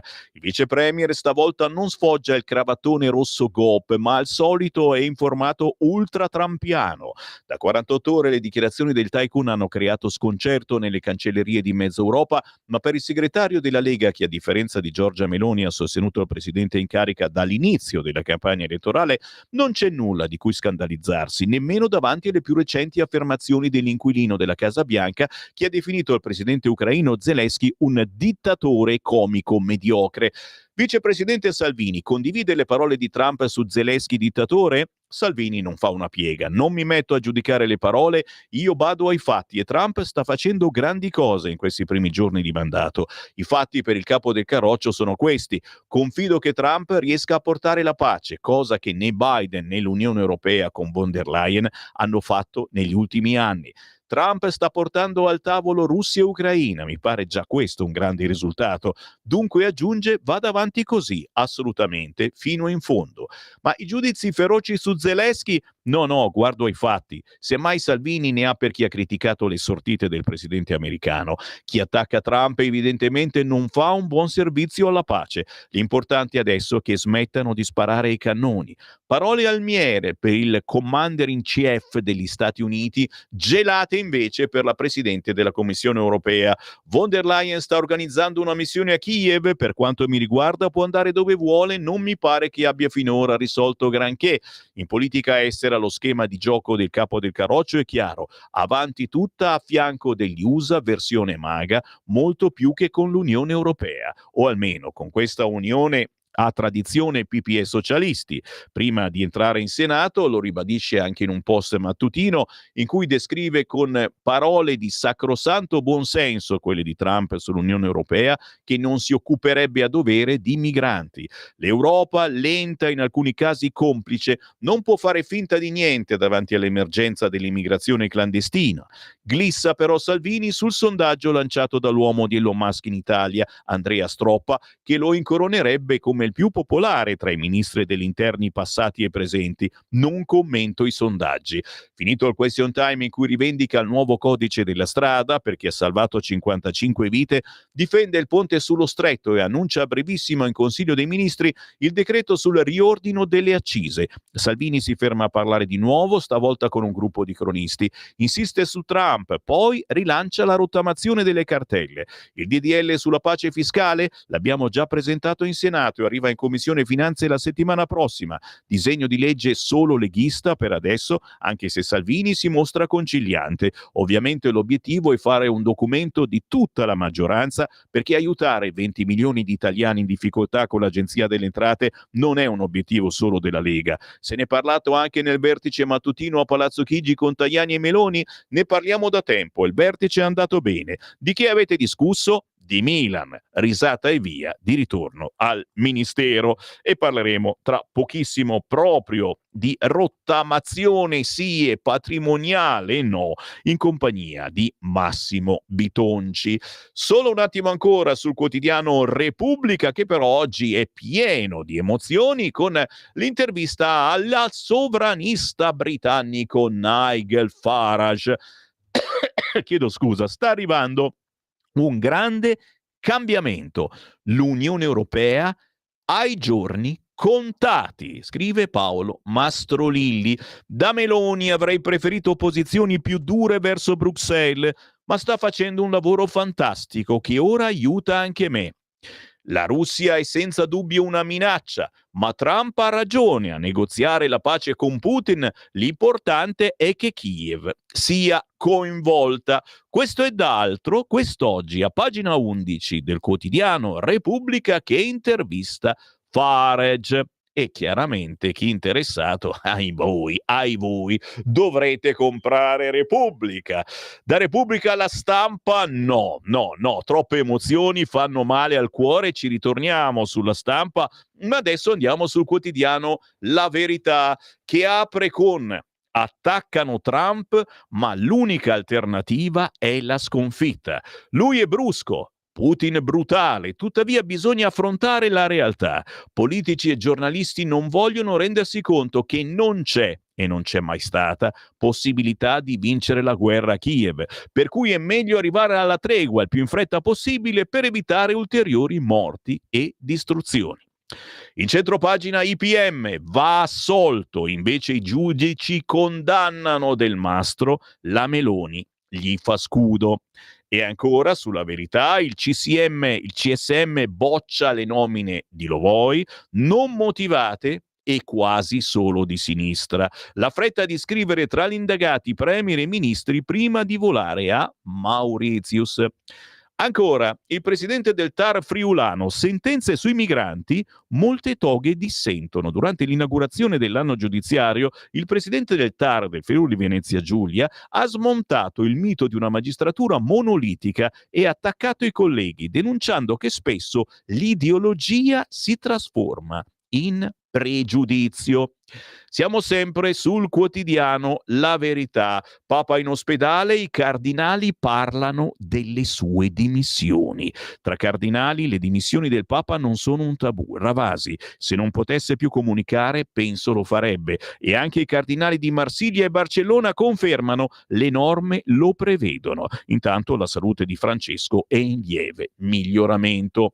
Tensioni in maggioranza, fine vita, un tavolo segreto dietro le scintille lombarde. La Corte Costituzionale stabilisce diritti? Dalla risposta alla domanda scaturiscono implicazioni non irrilevanti. Tra queste si può iscrivere il grosso cortocircuito politico-istituzionale che sta agitando la maggioranza in Consiglio regionale qui in Lombardia.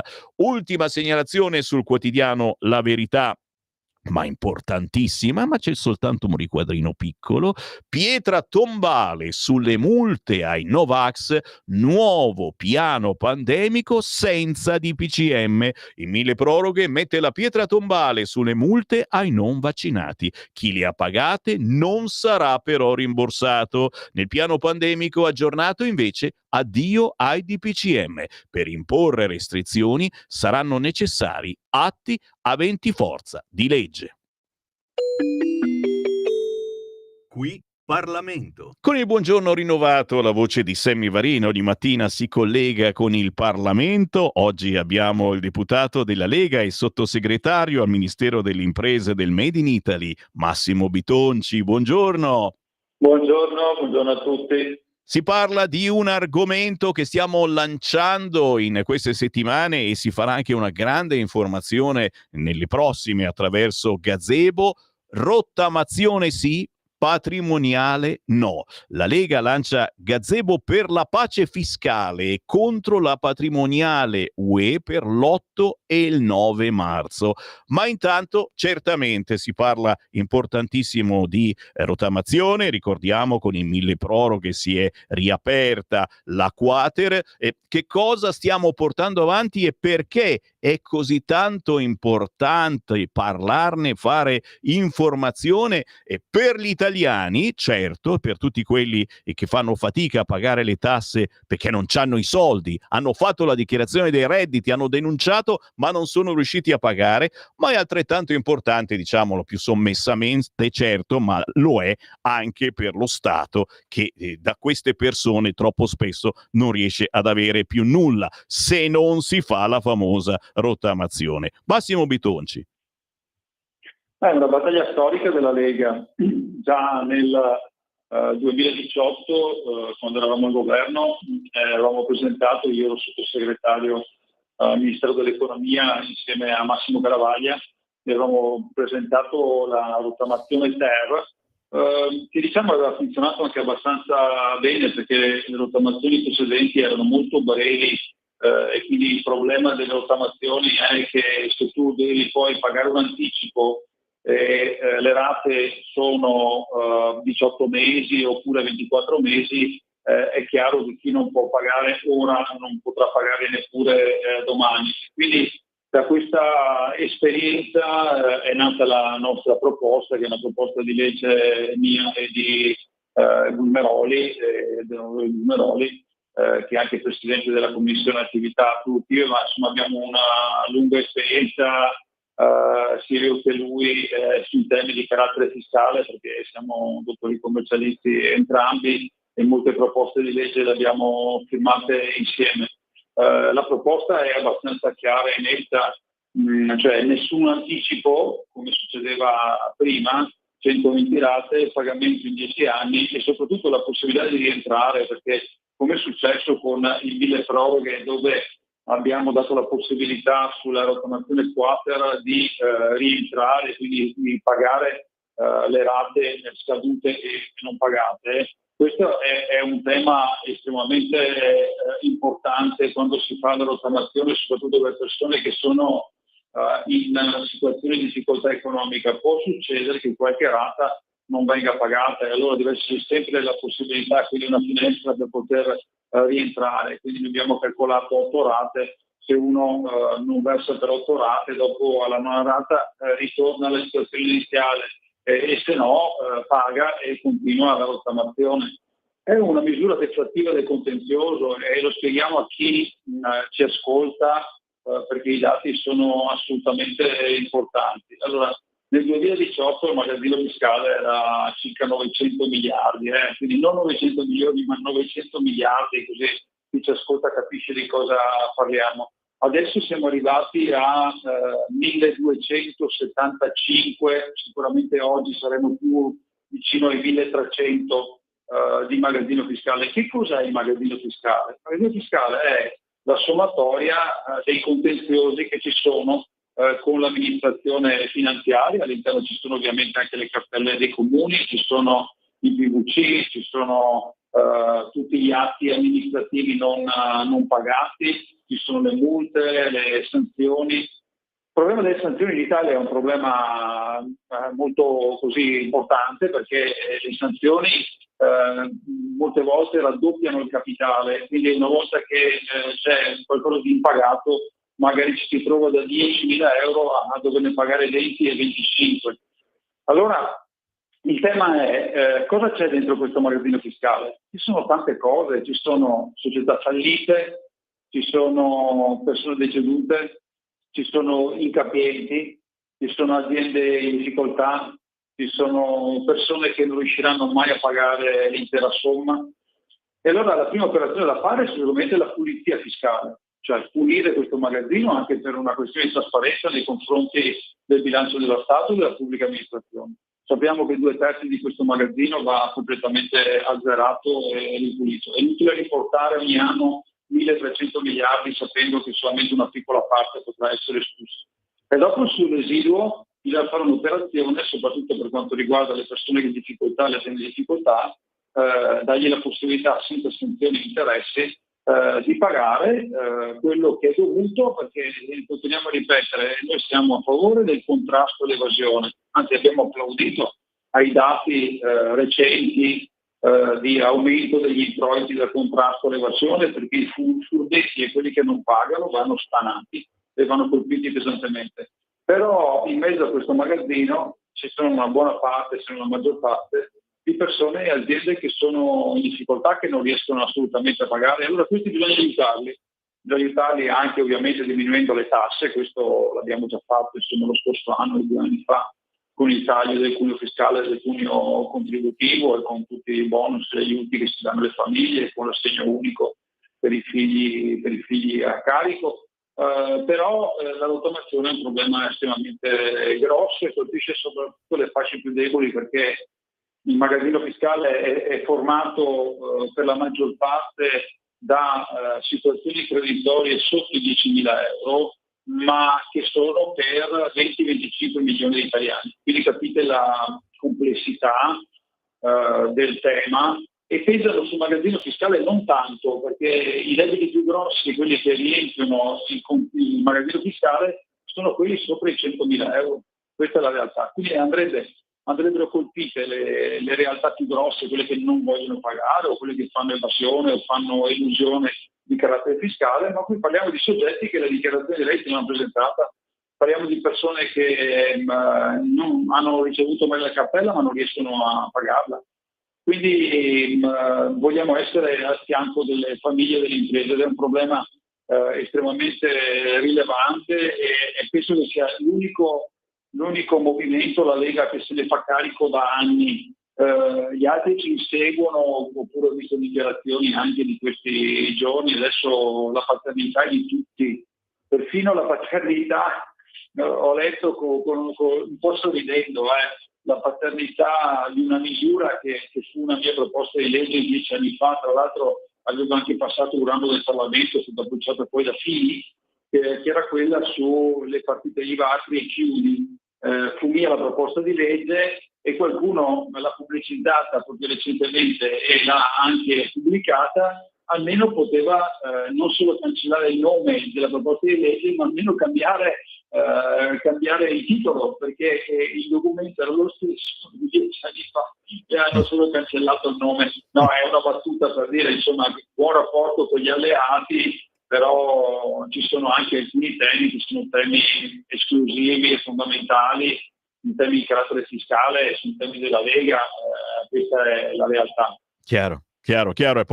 E poi scherzando sempre, torniamo, ne parlavamo prima, a parlare di caratura politica di certi personaggi, non facciamo altri nomi, ma capiamo insomma che quando c'è esperienza, anni e anni di esperienza su determinate cose.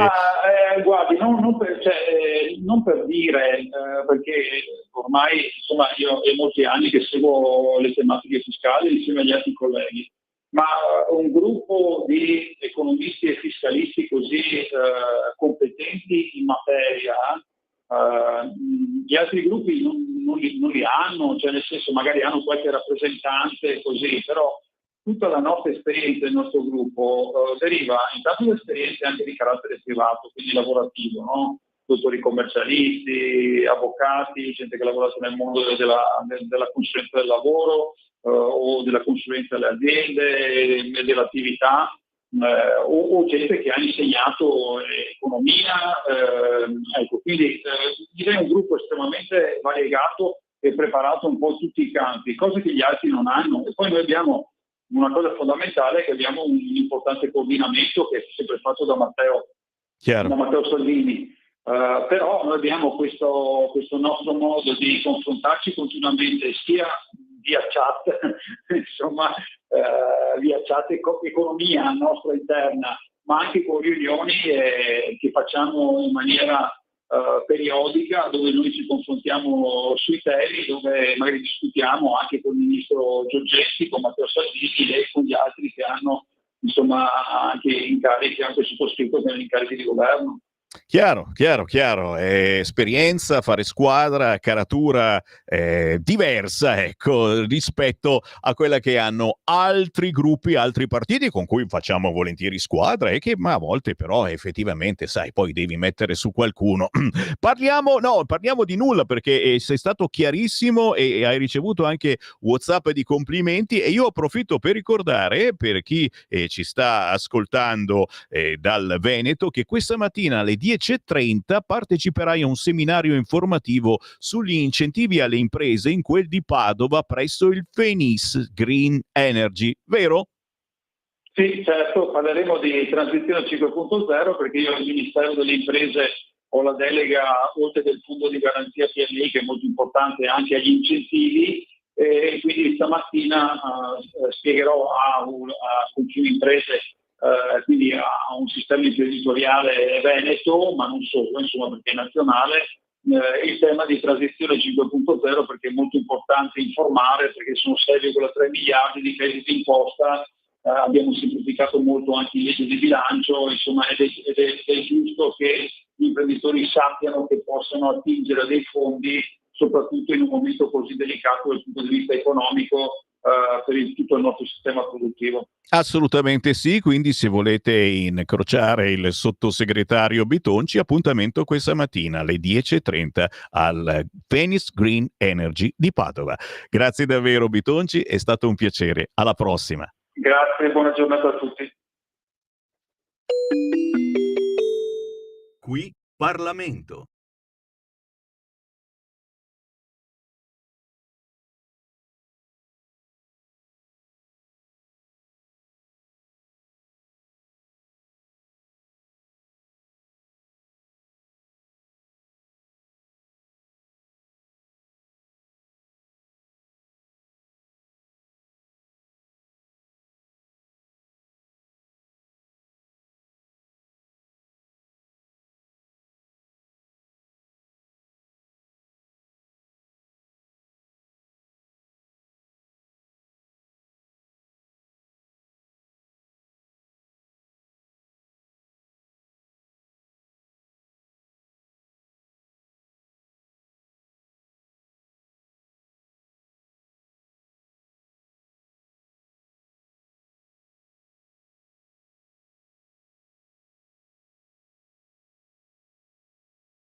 Che roba, ragazzi, grandissime emozioni con Franco Simone. Sta piovendo, posso darti un passaggio? Cacchio dici, Sammy Varin? Storico, cara droga, cioè classici che purtroppo le radio non trasmettono più, questo non riesco proprio a capirla. Facciamoci una pubblicità, visto che adesso avete notato in tutte le pubblicità, soprattutto di automobili, ci sono pezzi anni 80.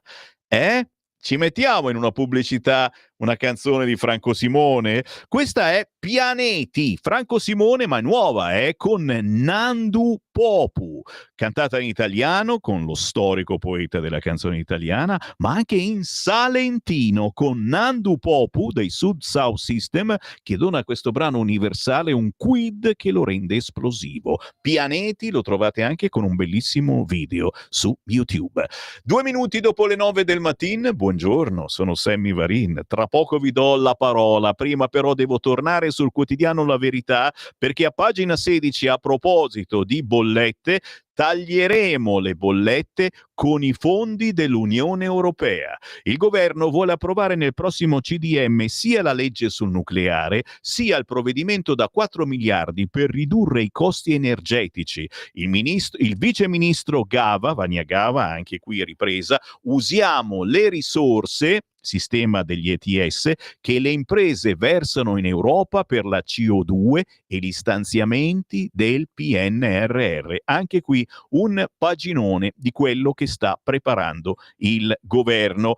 Si gira pagina e finalmente, chiaramente, il piano pandemico. Mai più di PCM per chiuderci in casa e un freno ai vaccini. Pagina 17, La Verità. Le restrizioni potranno essere imposte solo con atti aventi forza di legge, sieri utili, ma non gli unici strumenti contro i virus.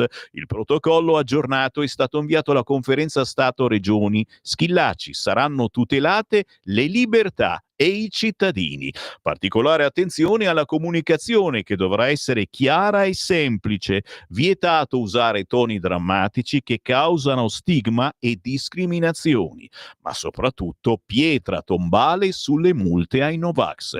Eliminate le sanzioni ai renitenti e alle imprese che violarono i diktat. Forza Italia dice un errore. PD, 5 Stelle e AVS chiedono le dimissioni di Lisei da presidente della commissione Covid. Altro paginone quest'oggi solo e soltanto sul quotidiano La Verità. Per l'esattezza no, sono obbligati a parlarne, ma più in piccino anche altri quotidiani.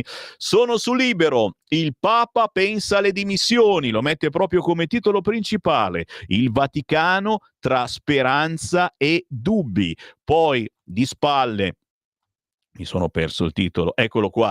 Caso Cospito, 8 mesi, condannato Del Mastro, Meloni attacca sconcertante.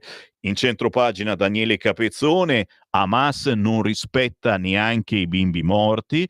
E poi il piano segreto per fermare le destre, il documento dei socialisti di cui fa parte il PD su come boicottare i gruppi sovranisti. Ecco come funziona il cordone sanitario all'Europarlamento. L'editoriale di Mario Secchi, Trump imprevedibile ma con le idee chiare. Tutto da leggere quest'oggi il quotidiano Libero, che all'interno si occupa della sinistra a pezzi sull'Ucraina. Silenzio imbarazzato di Elli. La posizione del Movimento 5 Stelle divide il campo largo. Eurodeputati Dem in rivolta. Ultimatum di Calenda. Il PD rompa con Grillini o stoppa ogni intesa. Vergogna alla Camera, leader dei trattori minaccia il governo alla conferenza di AVS a Montecitorio. Il leader del Coapi, Fabbri, vuole lo stato di crisi per il settore agricolo e della pesca e dichiara: dobbiamo uccidere qualcuno? Donzelli, vergogna, Centinaio, il problema esiste, a pagina 8 del quotidiano Libero. Infine, Il bacio rubato e violenza sessuale per Rubiales, multa da 10.000 euro. La vicenda che nel 2023 ha fatto discutere in tutto il mondo. L'ex presidente della Federcalcio spagnola evita il carcere, la procura chiedeva 2 anni e mezzo, ma viene condannato a risarcire la calciatrice Hermoso e a non stare a meno di 200 metri da lei. Nella deposizione in tribunale la donna ha detto che si è sentita mancare di rispetto e che non si è potuta difendere. Il bacio rubato alla donna. E naturalmente molta polemica anche da parte vostra al 340670969. Molti dicono ma non è forse un po' esagerato? Massimo Sanvito, sempre sul Libero, scrive che la sinistra cancella maschi e femmine, gender fluid anche tra i bimbi di 2 anni. Nel comasco, ne abbiamo già parlato questa cosa, una giunta progressista lancia laboratori per piccoli usando l'asterisco al posto delle desinenze, e a Reggio Emilia scuole a teatro per vedere uomini incinti. La Lega dice attacco alla famiglia. Tutto da leggere, l'articolo di Massimo Sanvito quest'oggi dal quotidiano Libero, che si rivela veramente una miniera di notizie che non tutti trattano. Ma attenzione, prima di aprire le linee, tra poco lo faccio, non posso non portarvi sul quotidiano La Stampa, perché oltre naturalmente a Del Mastro condannato, Meloni si dice sconcertata, oltre che Trump che mette Kiev spalle al muro, oltre che all'interno a pagina 9 Meloni rompe il silenzio ma evita Kiev e adesso non parla più di pace giusta. A proposito di questa Europa, sul quotidiano La Stampa oggi c'è l'intervista a Gianluca Savoini. Donald dice quello che dicevo io. L'Italia ora si schieri con Orbán. L'ex portavoce di Salvini, l'Unione Europea è un vaso di coccio tra vasi d'acciaio. L'intervista di Francesco Moscatelli. Sentire da Donald Trump tutto ciò che io dico da anni è una bella soddisfazione. Goodbye fossile UE. Trump e Musk stanno demolendo l'ordine mondiale per fondarne un nuovo multipolare. Gianluca Savoini, ex portavoce di Matteo Salvini e figura centrale del caso Metropol, l'inchiesta del 2019 per una compravendita di petrolio russo finalizzata a ottenere 60 milioni di euro per la Lega, inchiesta per la quale la Procura di Milano ha chiesto l'archiviazione. Stiamo ancora cercando qui il petrolio in Bellerio, ma niente, non lo troviamo. Ha la voce squillante di chi da tempo attendeva i capovolgimenti geopolitici degli ultimi giorni. Savoini si aspettava che Trump scaricasse in questo modo il presidente ucraino Zelensky? Chiede il quotidiano La Stampa. Sì, perché anche nel suo primo mandato Trump aveva fatto capire di non considerare la Russia un nemico. Negli Stati Uniti il vero problema si chiama Cina, non Russia. La Casa Bianca sta scoperchiando un verminaio. Cosa intende? Intendo il verminaio di interessi che non hanno nulla a che fare con la salvezza del popolo ucraino. Stanno venendo a galla tutte le magagne dell'amministrazione Biden, tutti gli interessi economici sull'Ucraina, interessi che riguardano anche gli alleati europei. L'Europa si è schierata con Zelensky contro l'invasione russa, dice La Stampa. Questa Unione Europea adesso farà la fine del vaso di coccio tra i vasi di acciaio. È evidente che c'è un accordo tra Russia e Stati Uniti per definire le reciproche sfere di influenza e per far finire la guerra in Ucraina. L'Unione Europea ha avuto la sua possibilità nel marzo-aprile del 2022, quando anche Zelensky era disposto a trattare per un cessate il fuoco immediato. Invece abbiamo seguito Boris Johnson che su suggerimento del deep state americano andò a Kiev a dire di combattere fino alla vittoria. In Europa c'è chi è preoccupato, la Polonia e i paesi baltici in primis, che Putin ora non si accontenti, chiede La Stampa a Gianluca Savoini.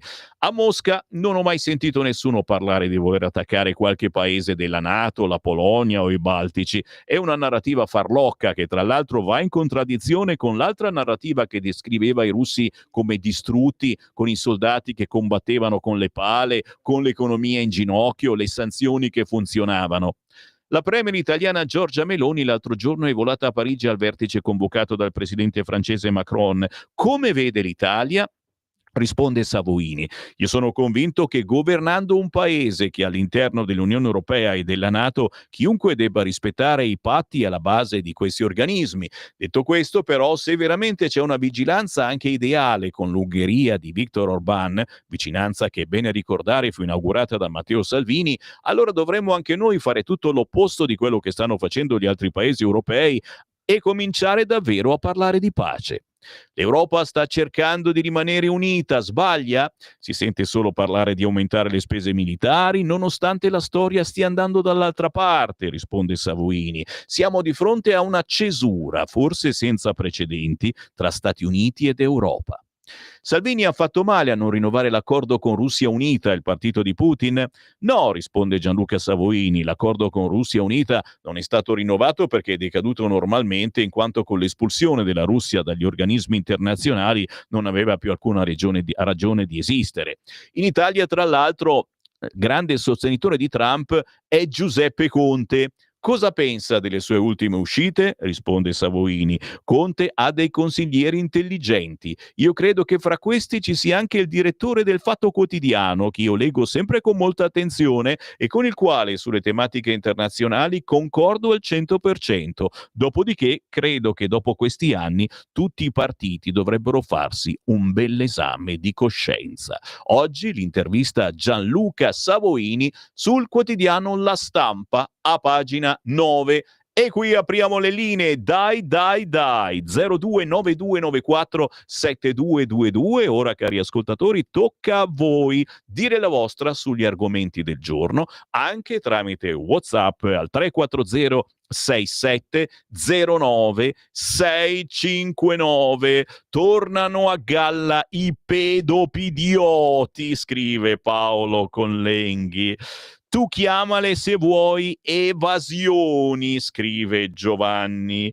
Guarda caso era Ravasi, il gran maestro massone, a parlare. Arriverà un Trump papa? Scherza Marco. Palù in galera, lo sa quanti bambini stanno morendo? Il giornale nel cesso, scrive Marco. Ci mancherebbe, prendiamo le distanze. Però, certo, questa cosa che ha dichiarato Palù oggi sul quotidiano Il Giornale, che abbiamo fatto bene a vaccinare i bambini. 0292947222. Pronto? Buongiorno signor Sammy Lisetta. Buongiorno. E come prima cosa però non c'entra niente con la politica, ma sono fatti che riguardano l'Italietta. Allora, signor Sammy, ad Acerra, nel napoletano mi sembra, no? Questa volta ad essere sbranata da un pitbull, che era il cane di famiglia, una bimba di 9 mesi. Mentre a Bagheria in Sicilia ad essere ucciso da 2 cani un 84enne. Purtroppo, signor Sammy, non è la prima volta che cani di grossa taglia uccidono e aggrediscono. Secondo me dovrebbe intervenire, se possibile, il nostro ministro Salvini, così come ha fatto per il codice della strada. Per la miseria. Occorre, dico io questo, occorre maggiore attenzione nel gestirli, essere preparati e formati, secondo me sempre, soprattutto quando determinati cani sono a contatto con i bambini. Per quanto ancora saremo qui a ripetere, signor Sammy, che accadono fatti del genere, ci mette un bel punto di domanda, non si sa quante volte ancora. Siamo sicuri che tutti coloro che accudiscono questi grossi animali siano in grado di farlo? Insomma, cosa dobbiamo aspettarci per il futuro? Piangere ancora altre vittime innocenti? Intanto una cosa si può fare, signor Sammy, controllare se coloro che hanno cani di grossa taglia rispettano le attuali regole. Grazie. Che ci sia una definizione a questa cosa qua, se possibile. Grazie a voi, arrivederci. Grazie a te, e chi ci ascolta sa che in queste settimane la Lega sta pensando proprio a inasprire le leggi sul possesso di questi cani e soprattutto fare dei corsi alle persone che posseggono questi cani pericolosi. 0292947222. Intanto, quinto giorno di attacchi hacker nel mirino quest'oggi, Siorri, Leonardo e Banca d'Italia. Pronto? Ciao Sammy, sono Marco da Mantova, qualche sassetto nello stagno, come al solito. Innanzitutto partiamo dal gender, nelle scuole, negli asili, eccetera, ma guarda che non è cambiato niente nella sinistra italiana ed internazionale. Ricordiamo Mao Zedong, che aveva previsto abiti uguali e taglio di capelli uguali per uomini e donne, stiamo parlando degli anni 60 e 70. Allora, una cosetta sulla pandemia. Chissà cosa penserà chi smilicia, che è stata una di quelle fautrici le più passionali a favore dei vaccini. Penso che si sarà girata molte volte nel letto in questi giorni e chissà stanotte l'avrà passata letteralmente in bianco. Me la godo, Sammy, perché io sono un non vaccinato non per mio volere ma per prescrizione del mio oculista, che temeva che avrei avuto dei problemi. Ultima cosa sugli organismi internazionali. Erano inizialmente nati tanti anni fa, 50, 60 anni fa, per armonizzare il discorso tra gli stati. In realtà sono finiti per governare gli stati, sono diventati enti che governano o intendono, vogliono governare gli stati e nessuno li può fermare. Secondo me sono i principali responsabili di tutto il casino che sta succedendo a livello internazionale, proprio perché sono fuori dal controllo degli stati. Con i trattati gli stati si legano mani e piedi a questi organismi che sono diventati intoccabili. Ciao, grazie Sammy. Grazie a te. Continuano a dire che la Russia è una minaccia, ma quando mai la Russia ha minacciato l'Europa? Potete dirmi quando l'ha fatto? 029294 7222. Pronto? Pronto, sono io? Ciao, buongiorno. Io Berengario Subrico da Roma. Saluti.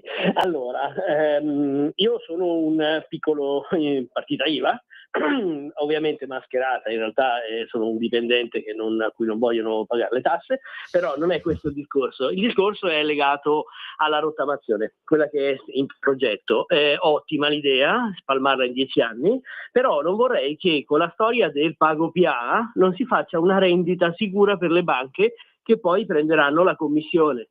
Perché prima si poteva fare MAV e RAV, ognuno lo faceva gratis, la spesa era a carico della collettività perché ovviamente l'omino che doveva inserirlo al ministero aveva lo stipendio, adesso invece è a carico dei singoli perché la commissione la banca se la fa dare, comunque anche fossero solo 30 centesimi è una tassa occulta in più, e questo non mi pare una cosa molto liberale, mi sembra veramente una cosa da strozzini. Uno se non è riuscito a pagarlo quel pezzo di tassa lì, magari non è proprio colpa sua, perché deve andare a sovvenzionare un altro ente privato che è la banca solo perché non è riuscito a stare dietro agli impegni.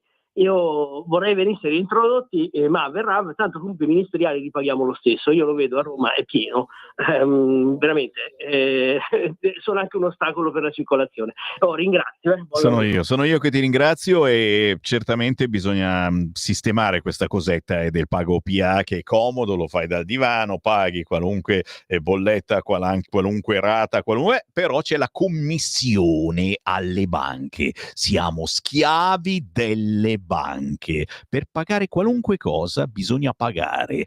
029294 7222. Pronto? Pier della Romagna, sta a me? Ciao. Sì. Ciao, ascolta, tanto vabbè, c'è il sole, i russi noi non li vediamo da tempo, l'Emilia Romagna è la regione che guadagniamo parecchio del rapporto con la Russia, noi non siamo mai minacciati nessuno. Ma il tema di cui volevo parlare era quello di prima, dell'energia. Allora, adesso ci guardano con volto truce e dice questi non fanno una mazza, parlano di cose per non parlare dell'energia. Calma e gesso. Allora, intanto ognuno di noi deve imparare che l'energia non è più la classica bolletta che paghi e tutta la vita ti accompagna, stile Enel. Devi saltellare un po' qui e un po' là. Io l'ho già fatto anche in questi giorni. Chi avevo scelto perché mi faceva di meno mi ha azzoppato, ne ho scelto un altro, ma e si abbassa facendo così, devi seguire, purtroppo è come il rinnovo dell'RC Auto, dobbiamo abituarci a saltellare un po' più e trovare una soluzione migliore. Poi la proposta fatta dalla Lega, mi sembra da Gava, l'onorevole Friulana, è molto buona, perché dice alle aziende non totalmente energivore, che sono poi la maggioranza, perché tutto il nord, noi qui fino al Friuli, al Piemonte, abbiamo piccole aziende che producono, però sono, diciamo, il tessuto scheletrico del paese. Ci ha fatto questa proposta, noi vi anticipiamo e voi nell'arco di 30 anni, cioè voi in 30 anni fai tempo a vivere 3 vite in un'azienda, ci costruite un sistema di produzione di energia che ce la restituite, ovviamente pulita. Una mossa eccezionale. Magari se quando i nostri politici vanno in TV e gli dicono ma per le bollette non fate niente, iniziano a spiegargli che si fa così, non che poi con un'autonomia finito dove tu prendi un pochino di qua, un pochino di là, noi non siamo più servi di nessuno. Non escludo che ci possa arrivare ancora il cattivo gas dalla Russia, visto che costa talmente poco, magari qualche nave che arriva qui a Ravenna invece di venire dagli Stati Uniti può anche arrivare direttamente dalla Russia, no? Grazie davvero per la bella meditazione. Attenzione, chiaramente sono le bombe poi che possono esplodere sulle petroliere. La Wonderwall se ne vada fuori dai piedi, è una disgrazia per i popoli europei rinchiusi nella gabbia UE. Tanti WhatsApp al 340 6709 659, lo sapete, in mattinata ci ritorniamo, li leggiamo tutti. Ancora telefonate. Pronto? Ciao. Ciao Sammy, sono Vai. Mario. Vai. Complimenti sempre. Grazie. Allora, senti, due considerazioni. Primo, forse Trump si libera di questa Europa, anzi non UE ma Unione Sovietica, US. La distruggiamo, rimarrà solo, diciamo, una zona di libero scambio dove dopo 2000 anni non ci facciamo più guerre, ma ognuno se ne sta per i cavoli suoi e non rompessero i cosiddetti agli altri. Punto. Siamo in pace, buon vicinato, libero scambio, niente più unione. Secondo, ma perché tutta questa importanza, scusa, non voglio fare, Sammy mi perdonerai, il solito mangiapreti, della salute del Papa, la Chiesa, ormai la Chiesa, i precetti della Chiesa in Italia non li segue più nessuno. Gli atei e gli agnostici sono in netta maggioranza. In chiesa si va non più del 15%, tu ci vai in chiesa, se ti capita di andarci, trovi ormai solo vecchie vecchine, capelli bianchi, gente malformata, gente che sta male, gente che non ha più speranza e basta. Quindi stiamo parlando di vecchie vecchine. Ieri vedevo anche il cardinale compagno Zuppi che già si stava leccando i baffi. Sto per diventare papa. Evviva l'internazionale comunista, cantiamolo tutti quanti in coro. Ciao. Grazie caro. Beh, io personalmente in chiesa ci vado, certo nei momenti magari più strani, ecco, non necessariamente a messa. Chiaro, sono un po' eretico sicuramente, ma è giusto andare a pregare quando uno si sente di andare a pregare, il motivo per cui chiaramente in chiesa poi non ci va più nessuno. Se la pensate tutti come Sammy Varin, tutti saranno musulmani prossimamente. 0292947222. Pronto? Sì. Ciao. Sammy. Ciao Sammy, sono Gigi da Venezia. Quella. Complimenti come conduci. Sei in maniera gentile. così easy, la facciamo leggera. E che ci fa divertire, ma naturalmente importante. Grazie. Sempre perché sei ironico in una maniera speciale. Comunque volevo dirti che i gender danno una grossa mano a quelli diciamo così immigrati che arrivano con i barconi che si dichiarano gay, perché sai poi col tempo se si trova uno di questi che magari stupra o molesta una donna, ma come sei gay?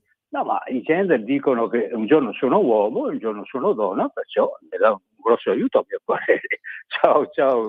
Grazie caro. Il mio sogno è certamente di superare questa cosa, che se ti dichiari gay, quando arrivi qua in Italia col barcone e il carabiniere ti dica, vabbè, e allora? Cioè che finiscano chiaramente le persecuzioni per chi ha altri gusti sessuali in alcuni paesi, però nello stesso tempo non giriamo la frittata. Non è che ci facciamo ogni 15 giorni gay pride e vanno in giro che personaggi strani che fanno cose strane, che incitano a fare robe strane davanti ai bambini, che insegnano robe strane ai nostri bambini, in ogni senso, sia dalla parte gay, lesbiche e transessuali, sia dalla parte dell'amore libero, e che allora un uomo e una donna si mettono a farlo sulla panchina davanti ai bambini che passano. Ci sono dei limiti che qualcuno vorrebbe travalicare con la scusa: io sono gay, sono lesbica, sono pansessuale, o io sono nero, io arrivo da guerra, eccetera. Troppe volte abbiamo perdonato queste persone. Mazza, sei cattivo oggi, Sammy. 0292947222. Dici anche di sì, Simone. Pronto? Buongiorno Sammy, buongiorno dal Veneto. Prego. Ecco, volevo sottolineare, aiutare anche, dovresti farlo anche voi, chi vi ascolta, chi ci ascolta, a capire che la strategia dei giornalisti guerrafondai e dei giornalisti sinistrati è quella di confondere le idee alle persone semplici che non hanno tempo di star lì ad ascoltare, a leggere tutti i giornali come fanno invece i politici che camminano con sotto braccio un pacco di giornali. Per esempio, si tende a dare molto risalto alla vicenda di Del Mastro, ma non si dà invece molto risalto e di più al fatto che finalmente abbiamo un piano pandemico varato in Parlamento. E questo piano pandemico garantisce anche diritti e libertà che avevamo dimenticato.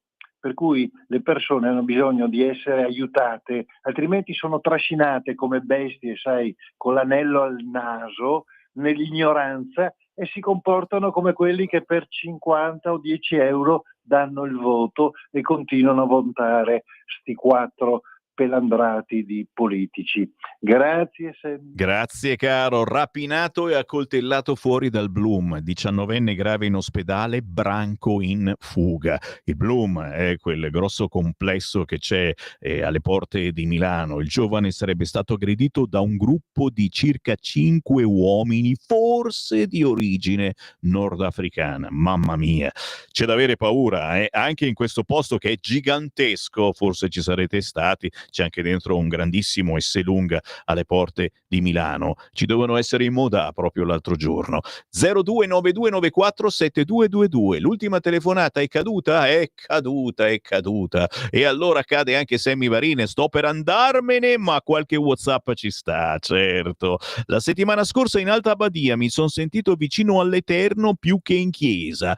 Non so cosa intendeva questo, però uno sceglie quando ci vuole andare in chiesa e prega e pensa e si riposa, certamente. Troppo spesso il prete fa un collegamento un po' strano con il divino e forse non collega assolutamente niente, forse non funziona questo collegamento. Nell'epoca dei collegamenti in ogni modo, forse i preti non riescono più a comunicare con il divino, è possibile? Ci stanno spaventando con lupi e sono i cani in città che fanno paura. Mettiamo il porto d'armi per i cani pericolosi come per le armi. No, beh, è vero, adesso c'è l'emergenza lupo, si vuole declassare il lupo, cominciamo a cacciare il lupo e poi ci becchiamo sti cani pericolosissimi, una napoletanata l'ho chiamata io, ma lo sapete, io sono un po' razzista in senso buono. Me ne vado, Sammy Varin, grazie per il gentile ascolto, ma tranquilli, oggi abbiamo il secondo e il terzo tempo, dalle 11 a mezzogiorno, e Simone dice già, e anche da mezzogiorno alla 1 con artisti di musica indipendente. A più tardi. Avete ascoltato la rassegna stampa.